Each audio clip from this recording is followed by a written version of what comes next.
محمد قادری الموسوی الجیلانی شبر پاشا، جانشین حضرت عارف برادرم مولانا ڈاکٹر سید سلطان محی الدین قادری الموسوی مرتضیٰ پاشا ادام اللہ فیوزو، حبلی سے تشریف لائے حضرت مومن بادشاہ قادری رحمہ اللہ قدس اللہ النورانی کے وارث و نبیرہ برادرم حضرت سید تاج الدین قادری ادام اللہ فیوزو، مشائخ اعظام، علماء ربانی، خلفائے حضور شہزاد غوث اعظم، وابستگان سلسلہ، معزز مکرم شعرائے کرام، عاشقان غوث و خواجہ، وابستگان دامان حضور شہزاد الغوث العظم حضور خطیب دکن قدس اللہ سرہ العظیم، اللہ رب تبارک و تعالیٰ جل مجدہ کا بڑا فضل و کرم ہے اور اس کے حبیب پاک علیہ الصلاۃ والسلام کی نالین اقدس کا تصدق ہے کہ حق سبحانہ و تعالیٰ نے ہمیں بے شمار عظمتوں، رفعتوں اور فضیلتوں سے سرفراز فرمایا، اور آج پرتو فیضان مولائے کائنات، عکس غوثیت معاب، خاطئ وہابیت و خارجیت و ناصبیت و رافضیت، شہزاد حضور غوث العظم سرکار سید شاہ کاظم بادشاہ قادری الموسوی الجیلانی قدس اللہ النورانی کے تیسرے عرس کاظمی میں ہم اور آپ شرکت کی سعادت سے بہرمند ہیں۔ آپ نے مجھ سے قبل 2 عظیم الشان خطابات سماعت کیے، عرس مبارک کی تیاریوں میں پچھلے 10-15 روز سے مصروفیت بھی رہی، اسفار بھی رہے، مختلف شہروں میں جلسے فیضان کاظمی سے خطابت کی سعادتیں بھی حاصل رہی، اور بقول میرے بھائی شبر پاشا کے میری آنکھوں کے سامنے بھی وہی منظر ہے، اس طرف دیکھوں تو شعراء کرام نظر آتے ہیں، تو میں زیادہ وقت آپ حضرات کا نہیں لوں گا، بلکہ چند باتیں آپ کی خدمت میں گوش گزار کر آگے بڑھ جاؤں۔ ایک بات تو آپ پر ہم پر سب پر آشکارا ہے، ظاہر ہے، اور طریقت کی تھوڑی بہت شد بد رکھنے والا بھی اتنی سمجھ، اتنی فہم اور اتنا ادراک رکھتا ہے کہ جو بھی ملتا ہے وہ نسبتوں سے ملتا ہے کہ نہیں؟ بولیے۔ ایک اپنی طرف دیکھیے اور دوسری طرف ان نسبتوں کو دیکھیے۔ ایک اپنی طرف دیکھیے اور ایک لا انتہائی سلسلہ ہے جو سرکار شہزاد غوث اعظم سے شروع ہو کر سرکار موسیٰ قادری سے گزر کر سرکار پیر شاہ محی الدین ثانی تک پہنچ کر، یہ بڑا ستارہ ہے بھائی، یہ ہٹا دو، سرکار پیر شاہ محی الدین ثانی سے گزر کر سرکار لاہوبالی سے ہوتے ہوئے بغداد کی سرزمین تک پہنچتا ہے۔ حضور پیران پیر غوث اعظم دستگیر سے نکل کر سلسلہ پھر آپ کے پیران کرام سے ہوتا ہوا باب العلم مولائے کائنات شیر خدا سیدنا علی المرتضیٰ تک پہنچتا ہے۔ ایک شخص ایسا ہوتا ہے کہ وہ متحمل ہوتا ہے، کچھ خوبیاں اس میں موجود ہوتی ہیں تو لوگ کہتے ہیں کہ he deserves it، تو اس کے پاس ہے یہ صلاحیتیں، تو اس میں قابلیت بھی ہے، لیکن اپنی طرف دیکھو اور اللہ رب تبارک و تعالیٰ کا تم پر فضل دیکھو، کرم دیکھو،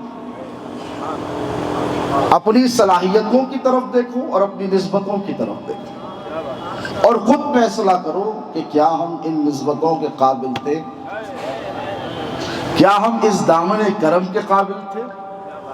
تو کہنا پڑے گا ہم ہرگز نہیں تھی، یہ محض اللہ کا کرم ہے کہ اللہ رب تبارک و تعالیٰ نے ہم پر یہ فضل کیا کہ اس نے ہمیں اپنے محبوب کی امت میں پیدا فرمایا۔ اللہ قرآن میں فرماتا ہے کہ کنتم خیر امت اخرجت للناس، کہ محبوب یہ جو تمہاری امت ہے یہ تمام امتوں میں سب سے بہترین امت ہے۔ ایک طرف ہم اپنے اعمال کی طرف دیکھیں تو یہ بات ہمارے سمجھ میں نہیں آتی کہ پروردگار ہم تو اس کے قابل نہیں تھے، لیکن تو نے ہم پر ایک فضل کیا، تو کیوں کیا؟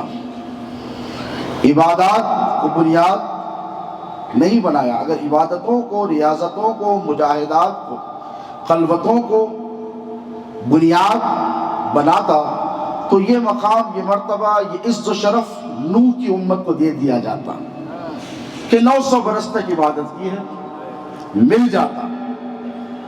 نہیں، بات کو طویل نہیں کرنا ہے، مثالیں بہت ہیں۔ آپ لوگ شہزاد غوث اعظم کے مرید ہیں، صاحب عقل و فہم ہیں، اشارے سمجھ رہے ہیں، میں بات کو طوالت نہیں دوں گا۔ ہر نبی کی زندگی کی طرف دیکھیے، نبیوں کی زندگیوں میں قاصے رہے ہیں، اور وہ جو معجزات انبیاء کے ہوئے ہیں وہ معجزات ان انبیاء، ان نبیوں کی امتوں میں ضرور بضرور جھلکتے رہے۔ یہ بات ذہن نشین رکھی جائے تاکہ بات آگے سمجھ میں آئے۔ اب اللہ تبارک و تعالی نے ہم پر یہ فضل و کرم فرمایا تو کہا کہ محبوب تمہاری امت سب سے بہترین امت ہے، تو زہد و تقوی کو بنیاد نہیں بنایا، عبادت اور ریاضت کو بنیاد نہیں بنایا، تزکیے کو بنیاد نہیں بنایا، بلکہ یہ اعلان عام صبح قیامت تک آنے والی امت کے لیے ہے۔ اس میں اچھے بھی ہوں گے، برے بھی ہوں گے، متقی پرہیزگار بھی ہوں گے، گناہگار بھی ہوں گے۔ یہاں پر کوئی کنڈیشنل ٹائٹل نہیں دیا گیا، بلکہ یہ منادی عام ہے سب کے لیے کہ محبوب جو تمہارا امتی ہے وہ سب سے بہترین ہے، وہ سب سے بہترین ہے، وہ تمام امتوں میں سب سے اعلیٰ ہے، سب سے افضل ہے۔ اس کا مقابلہ، اس کے سٹیٹس کا مقابلہ کوئی اور امت، نبی کا امتی بولیے نہیں کر سکتا۔ تو یہ مقام مرتبہ ہمارے اور آپ کے آقا علیہ الصلوۃ والسلام کی امت کو دیا گیا۔ تو کیوں دیا گیا؟ آئے بات جہاں سے شروع ہوئی ہے وہیں سے آگے بڑھائیں، نسبت کے صدقے، کہ محبوب ان میں تو کچھ ایسا نہیں ہے، نسبت ہے، نہ عبادت ہے، نہ ریاضت ہے۔ بھئی اپنے آپ کی طرف دیکھ لو، اللہ قرآن میں قاعدہ بناتا ہے، علماء بیٹھے ہیں،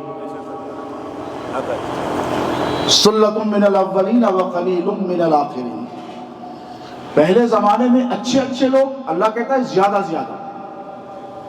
سورۃ الواقعہ میں قلیل من الآخرین، اور آخری کے زمانے میں یہ تعداد کم ہوتی چلی جائے گی، گھٹتی چلی جائے گی، تعداد زیادہ نہیں رہی، گھٹتی چلی جائے گی۔ پہلے زمانے میں زیادہ رہے گا، لیکن نسبتوں کے فیضان کا معاملہ یہ کہ اللہ رب تبارک و تعالی نے جب اپنے نبی کی امت کو بہترین امت قرار دیا تو خدا کی عزت کی قسم مجھے کہنے دے، اللہ کو بھی اپنے محبوب کی نسبت منظور خاطر تھی کہ محبوب یہ تیرا ہے، یہ کچھ بھی ہو یہ تجھ سے نسبت رکھنے والا ہے، اسی لیے کیونکہ تو افضل ہے، تو اعلیٰ ہے، تو مکرم ہے، تو معظم ہے، تو محتشم ہے، تو نبی آخر الزمان ہے، تو سید الاولین والآخرین ہے، اب تجھ سے ان کو نسبت ہے، اسی لیے یہ بھی افضل ہو گئے۔ یہ تمام امتوں میں اب جب ایک ادنا سے امتی کو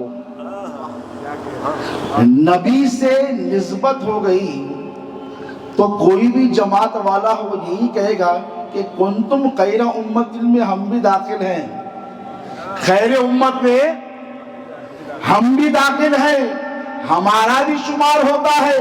صرف نبی سے نسبت ہوئی، نسبت، وہ نبی ہے، تم کیا ہو؟ امتی ہو۔ نبی سے نسبت امتی ہونے کی ہوئی تو تم بھی صاحب قدر و منزلت ہو گئے۔ ایک ادنا سی نسبت تم کو خیر امت بناتی ہے تو آؤ 1450 سال پہلے پلٹ کر چلتے ہیں۔ مولا کائنات شیر خدا حیدر کرار صاحب ذوالفقار نفس پیمبر مولا علی مشکل کشا علیہ السلام کو حضور سے جتنی نسبتیں ہیں، خدا کی عزت کی قسم روئے زمین پر کائنات میں کسی کو اتنی نسبتیں نہیں۔ ادھر گھر والوں میں بھی شامل ہیں، توجہ ہے، ادھر گھر والوں میں بھی شامل ہیں، ادھر گھر والوں میں بھی داخل ہیں، اور گھر والوں میں تو ایسے شامل ہیں کہ گھر والوں میں ازواج طیبات و طاہرات بھی ہیں، سیدات النساء والعالمین سیدہ فاطمہ و زہرا بھی ہیں۔ حضور فرماتے ہیں کہ فاطمہ میرے جگر کا، بولو جگر کا ٹکڑا، یہ کس نے کہا؟ یہ حدیث ہے یا قرآن ہے؟ علماء کی طرف یہ حدیث ہے۔ حضور نے فرمایا کہ فاطمہ میرے جگر کا ٹکڑا ہے، حضور نے کہا فاطمہ میرے جگر کا ٹکڑا ہے۔ حسین شہید کربلا کی طرف دیکھا تو حضور نے فرمایا، پھر حدیث ہے، حسین منی وانا من الحسین، حسین مجھ سے ہے اور میں حسین سے ہوں۔ سیدات النساء والعالمین کی فضیلت رسول اللہ نے بیان کی، شرف رسول اللہ نے بتایا، حسنین کریمین کا جو مرتبہ، جو مقام، جو رتبہ، حضور سے جو قربت ہے وہ حضور نے بتائی، لیکن خدا کی عزت کی قسم علی مصطفیٰ سے اتنے قریب ہے۔ اللہ نے کہا کہ محبوب اب اور کیا کہوں، لے میں علی کو تیری جان بنا دیتا ہوں۔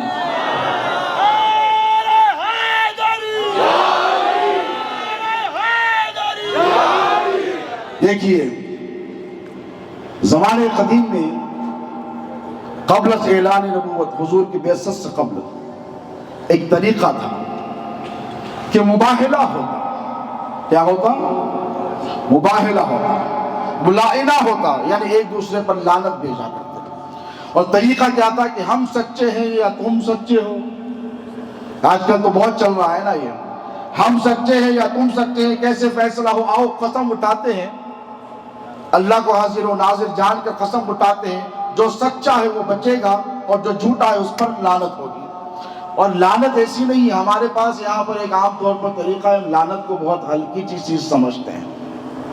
لعنت جب تم کسی پر بھیجتے ہو نا، حدیث پاک کے الفاظ ہیں کہ اگر وہ تمہاری لعنت کا مستحق ہے تو ٹھیک، اس کو لعنت پہنچ جائے گی تمہاری، لیکن اگر وہ لعنت کا مستحق نہیں تو لعنت گھومے گی اور راستے بدل بدل کر پھر تم کو آ کر تمہارا تعاقب کرے گی، اور پھر جو لعنت کے جو نقصانات ہوتے ہیں وہ ظاہر ہونا شروع ہو، یعنی بیل مجھے مار، بیٹھے بیٹھے نقصان سے دو چار ہو جائیں گے۔ تو زمانے قدیم میں یہ طریقہ تھا کہ حق و باطل کے درمیان فیصلہ کیسے کیا جائے، تو مباہلہ ہوتا۔ اب مباہلہ کیا ہوتا؟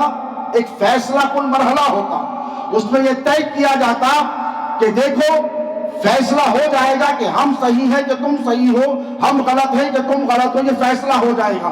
نجران کے عیسائیوں نے حضور کی دعوت کو مسترد کیا، حضور کو خاتم النبیین ماننے سے انکار کیا اور کہا کہ ہم تمہیں نہیں مانتے اللہ کا رسول، اللہ کا نبی۔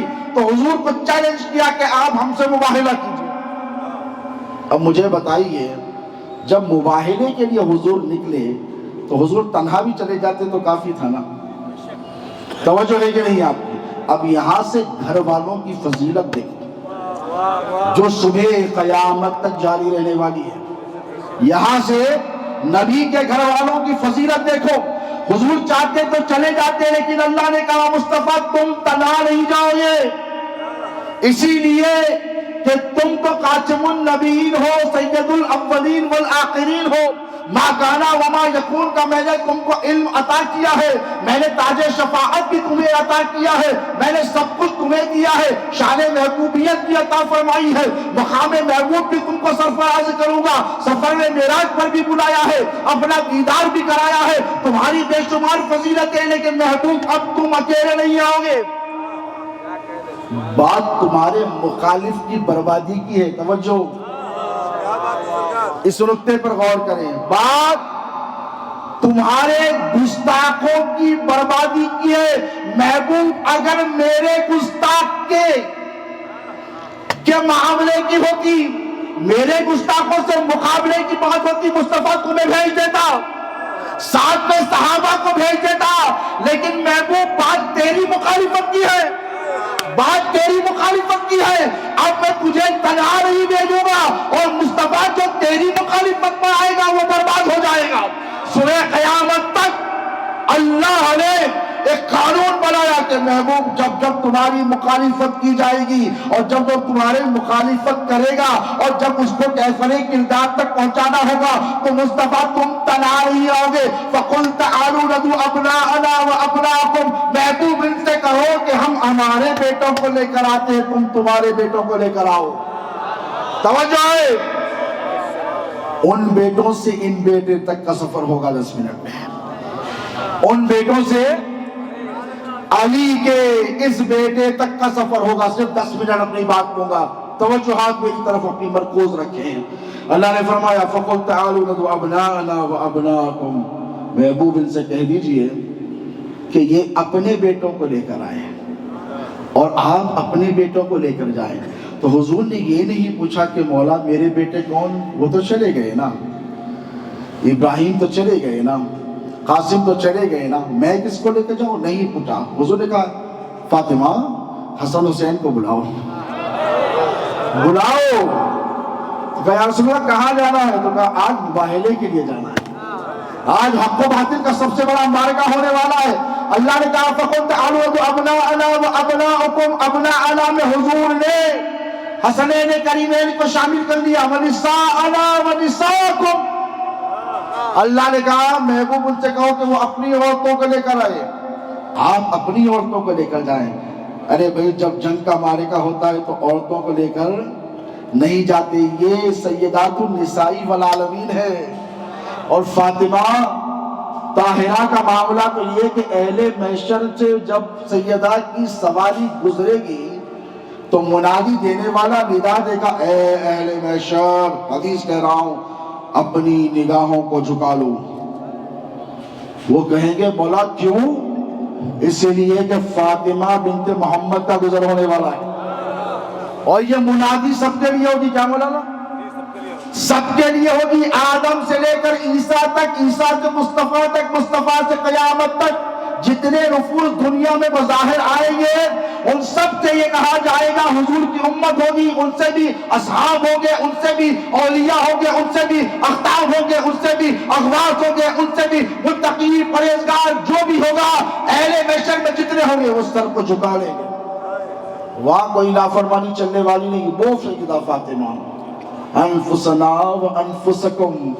اس کے بعد ارشاد فرمایا حق سبحانہ و تعالیٰ نے کہ محبوب ان سے کہو یہ اپنی جانوں کو لے کر آئے اور تم اپنی جان کو لے کر جاؤ. تم اپنی جان کو لے کر جاؤ. حضور چاہتے تو ازواج مطہرات و طیبات کو بھی لے جاتے.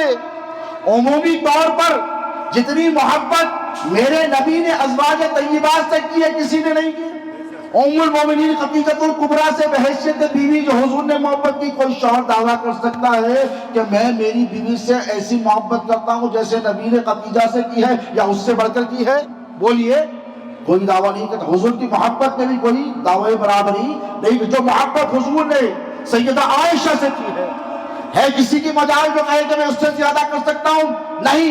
معیار ہے. کہنا پڑے گا جیسی محبت حضور نے ازواج سے کی ہے کوئی نہیں. ہم کہتے ہیں کہ بیویوں سے جب محبت اور لاڑ ہوتا ہے تو کہتے ہیں جان. کیا کہتے ہیں؟ جانو کہتے ہیں یا جان کہتے ہیں.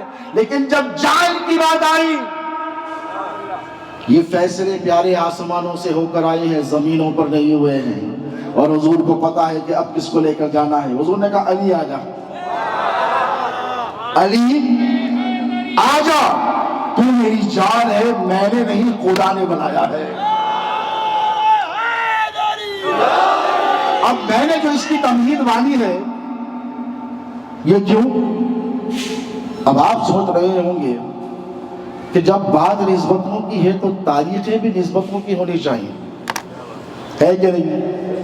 کسی کو کچھ تاریخ مل جاتی ہے، ربیع الثانی کا مہینہ مل جائے کسی قادری کو تو کیا کہنے، کہے گا غوث اعظم کے مہینے میں گیا ہے دیکھو۔ کسی کو ذی القعدہ کا مہینہ مل جائے، بندہ نوازی ہو تو کہے گا کہ بندہ نواز کا مہینہ ملا ہے۔ رجب کا مہینہ مل جائے تو کہنے والا کہے گا کہ دیکھو معراج کا مہینہ ملا ہے، علی مرتضیٰ کی ولادت کا مہینہ ملا ہے، خواجہ غریب نواز سلطان الہند کا مہینہ ملا ہے۔ لیکن ذرا سوچو، ایک تو ذی الحج قربانی کا مہینہ، ابتدا جو قربانیوں کی ہوئی وہ اس مہینے میں، حج بیت اللہ اسی مہینے میں، سب کچھ بن سکتا ہے لیکن حاجی بنے گا تو اسی مہینے میں، اسی مہینے کے مخصوص ایام میں جائے گا تو حاجی کہلائے گا۔ اب ذرا سوچو، ہمارے اور تمہارے پیر کو تاریخ ملی ذی الحجہ کی 24،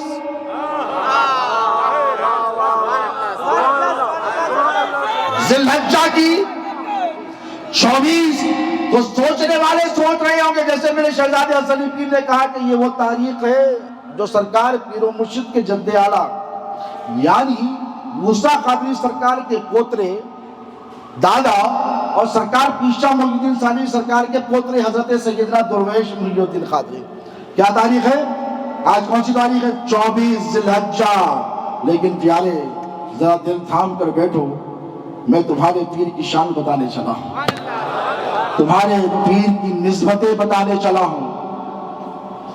دنیا میں ہزاروں جنازے ہم نے دیکھے ہیں، دیکھے کہ نہیں؟ لیکن خدا کی عزت کی قسم، میں 47 برس کا ہونے آیا ہوں، 47، میں نے میری زندگی میں کوئی ایسا جنازہ نہیں دیکھا جو نعرے حیدری کے ساتھ دیکھا۔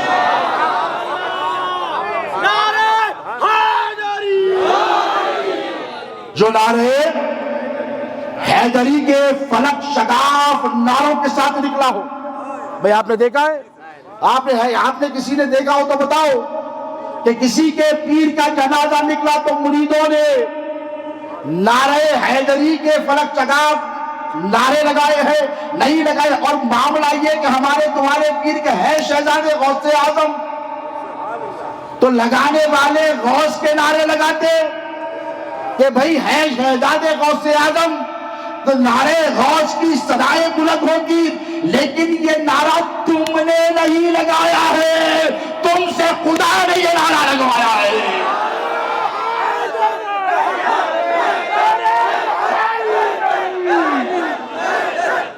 اور کیوں لگوایا ہے بتائے؟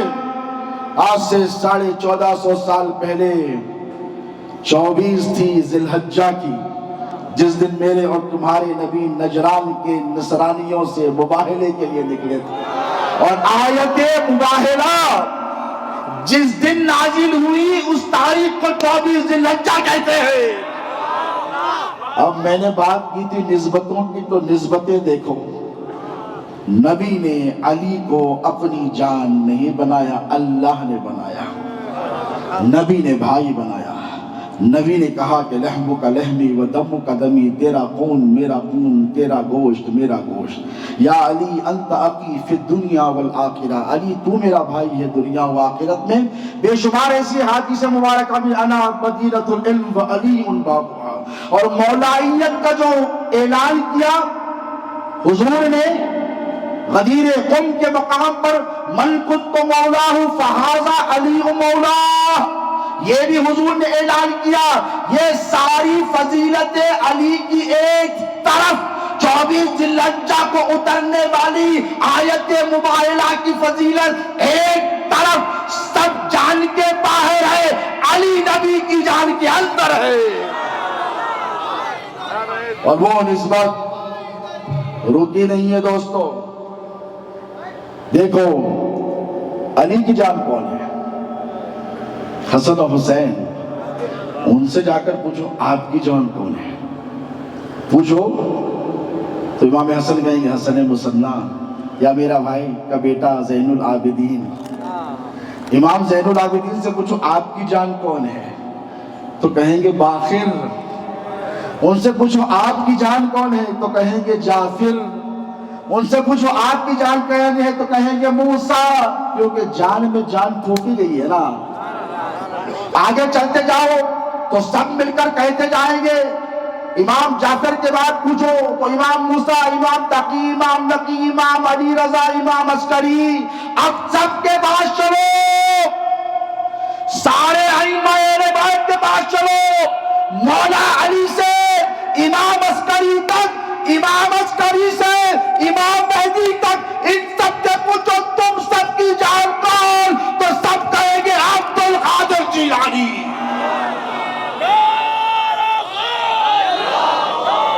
عبد القادر جیلانی.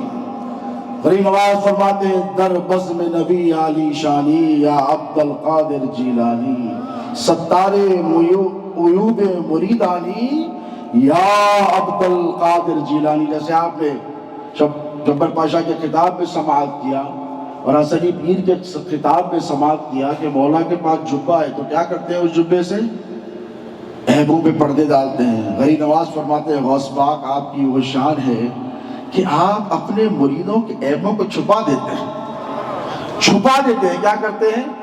چھپا دیتے ہیں. اور یاد رکھو آج جس ذات والا صفات کے ذکر کے لیے ہم جمع ہوئے ہیں اور جلسے فیضان کاظمی کے اس عظیم الشان جلسے سے میں خطاب کر رہا ہوں اور آپ سماعت کر رہے ہیں، سرکار شہزادے غوث اعظم کی زندگی کی طرف دیکھو.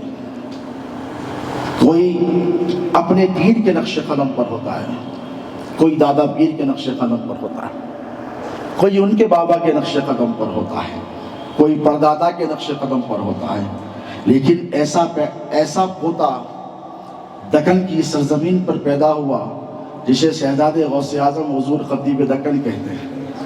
اور زندگی میں مطابقتیں دیکھیے کہ شہزادے غوث اعظم کہا گیا تو ایسے ہی نہیں کہا گیا، ایسے ہی نہیں کہا گیا. شہزادے غوث اعظم اس لیے کہا گیا کہ حضور پیرانی پیر غوث الاعظم دستگیر دنیا میں تشریف لانے سے پہلے سرکار پیرانی پیر غوث اعظم دستگیر کے فیضان کی، مقام و مرتبے کی، عظمت و شان و جلالت کی بشارتیں دی گئی.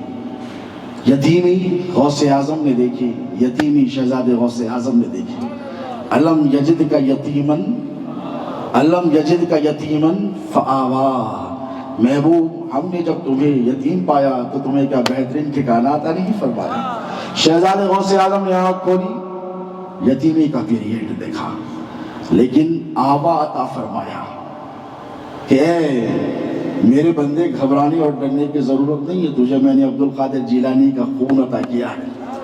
دیکھ تیرا ایک دادا موسیٰ قادری آفتاب ولایت بن کر چمک رہا ہے تو دوسرا دادا پیر شاہ محی الدین ثانی ہے. اور کرنول جا کر دیکھ تیرے دادا کی یہ شان ہے کہ ٹھوکر مارے تو مردے زندہ ہو جایا کرتے ہیں. تو سرکار شہزادے غوث اعظم کی حیات طیبہ کو اگر آپ غور و فکر سے دیکھیں تو ساری زندگی ایک مسلسل جہد مسلسل جتے کہتے ہیں کنٹینیوس اسٹرگل میں گزری. قدم قدم پر آپ کی مخالفتیں ہوئی اور قدم قدم پر آپ کامیاب اور کامران ہوتے رہے. اسی لیے کہ کوئی مدرسے سے مولوی بنتا ہے تو وہ کسی مولانا یا مفتی کا انتخاب ہوتا ہے. جماعت میں اگر 100 150 200 300 400 بچے پڑھ کر نکلتے ہیں تو پھر استاد کا قائم مقام 100 200 نہیں ہوتے، ایک ہی ہوتا ہے. اگر کوئی شیخ الحدیث کے پاس پڑھا ہے، یہاں جلیل نظامی صاحب بیٹھے ماشاءاللہ شیخ الحدیث کے پاس پڑھے، حضرت قادر شریف صاحب کے پاس، اللہ کی لاکھوں رحمتیں ہوں ان پر، ان کے پاس پڑھے ہیں، ہزاروں شاگرد ہیں ان کے، لیکن شیخ الحدیث کے منصب پر ایک ہی بیٹھا ہے. بولیے مفتی عظیم الدین صاحب تھے رحمہ اللہ جو ہمارے پیر و مرشد سے بڑی محبت فرمایا کرتے تھے، ہزاروں شاگرد ہیں ان کے، لیکن ایک ہی شاگرد ان کے منصب پر بیٹھا ہے. میں مثالیں دے رہا ہوں آپ کو تاکہ بات سمجھ میں آئے. یہ مثالیں اس لیے پیش کر رہا ہوں تاکہ بات آپ کو سمجھ میں آئے.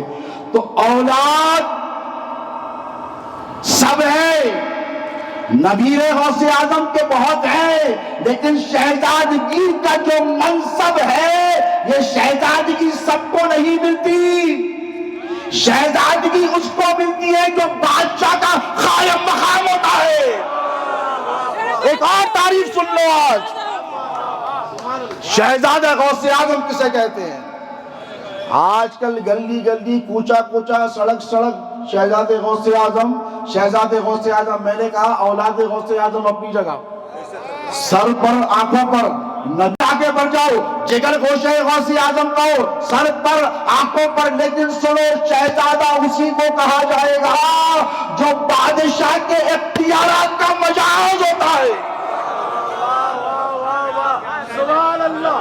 جس سے بادشاہ کا پاور نظر آئے، بادشاہ کا علم نظر آئے، بادشاہ کا حلم نظر آئے، اور بادشاہ کے سارے اختیارات جسے ہوتے ہیں اسی کو شہزادے والا شان کہتے ہیں.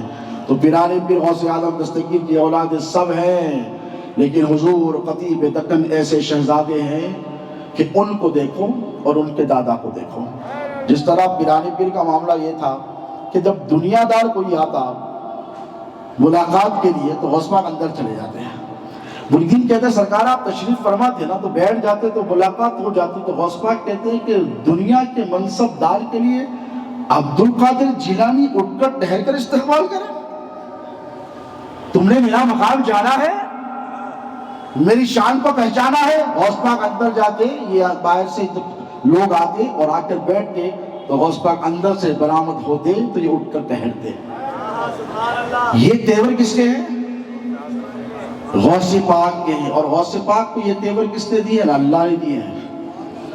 اسی لیے جیسے شبر پاشا نے اپنے خطاب کے دوران فرمایا فرشتے، کیا کہا؟ فرشتے.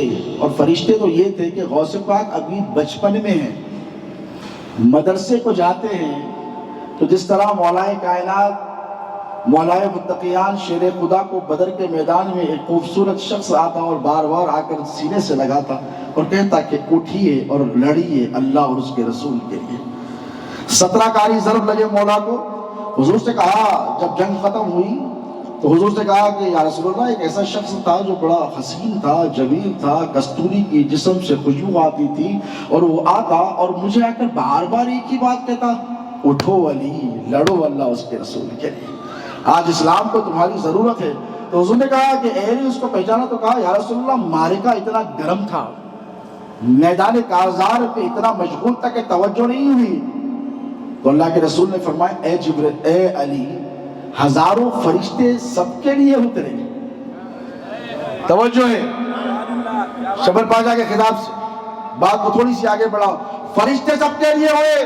کوئی تلوار چلاتا، کوئی صحابی مس ہو جاتی تو فرشتہ مار دیتا، نیزہ چلاتا کوئی صحابی مس ہو جاتا تو فرشتہ مار دیتا. لیکن علی کی شان دیکھو، اللہ نے بھیجا بھی تو سید الاولیاء کے لیے، اس کو بھیجا جسے سید الملائکہ کہتے ہیں.